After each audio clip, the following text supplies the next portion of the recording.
These are the scenes from cities and towns across the southeast of Türkiye and Syria, where thousands of people have been injured or killed, and thousands more have been left without shelter after the worst earthquake the area has seen since 1939.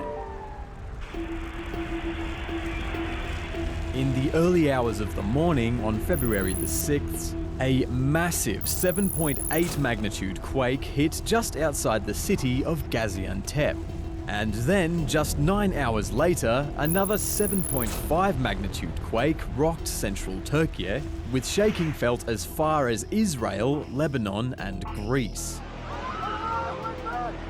The destruction was massive, and powerful aftershocks continued for hours. This isn't the first time that part of the world has experienced deadly earthquakes. They've actually got quite a history of them. See, Türkiye sits right on top of a seismically active area called the East Anatolian Fault. Seismically active means there's lots of ground shaking activity. The most recent major quake was in 2020, when a magnitude 6.7 shake damaged much of the eastern part of the country. But earthquakes measuring more than 7 are very rare. In fact, only 3 there have ever reached that magnitude since 1970. With one in 1999 measuring 7.4 and killing around 18,000 people. This latest quake is one of the most deadly this century, and it's not just because of its size. For starters, the epicenter was on land. Experts say that typically earthquakes this powerful happen underwater and away from heavily populated areas. 𝗤𝗓𝗏, the closest major city, has an estimated population of more than 2 million people. And because the quake happened only 18 km underground, the effect spread hundreds of kilometres to many other towns and cities as well, meaning the number of people directly affected is enormous. And then there's the infrastructure. Even though earthquakes shake the ground around there quite often, experts say many of the older buildings weren't up to scratch.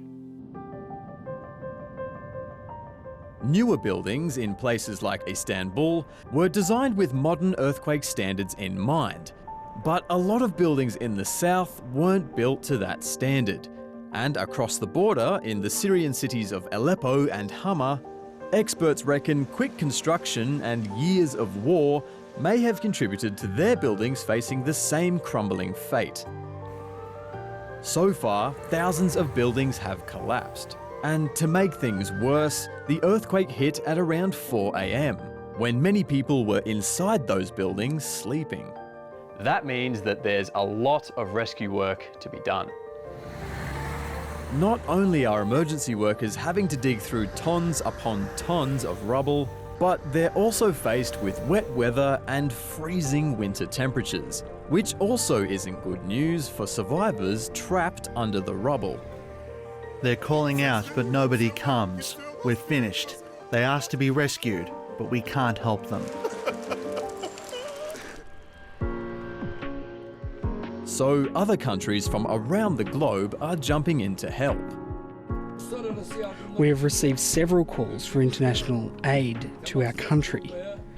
Offers of assistance from 45 countries, including NATO and the European Union, have reached us. Just some of those countries include Italy, Germany, Spain, Greece, Romania, Israel, Iran, Russia, the US, New Zealand and Australia. I'm pleased to confirm that Australia will deploy an urban search and rescue team of up to 72 personnel to Turkey to assist local authorities. Even with all the extra help, the danger is far from over. Experts say that more aftershocks are expected, days, weeks, and even months after the main quake. So there's still a long way to go until we know the full extent of this disaster.